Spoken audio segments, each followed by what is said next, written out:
Anong makukuha? Wala kaming karapatan kukuha ng lisensya pero may karapatan kaming humuli. Ayun, tama nga naman. Shout out sa mga enforcers natin sa Bayambong. Tulad ng... Grabe, binanggit mo pa. Sir, ano, tama yun, sir? Tama. Anong masasabi mo dun sa lahat may duman daw sa likod mong walang helmet? Kumpare mo daw. Hindi, talagang mabait lang ang mga enforcers natin dito sa Bayambong.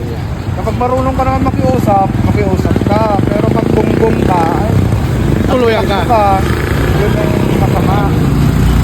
Shout out kay Maripe Mechada Padaan.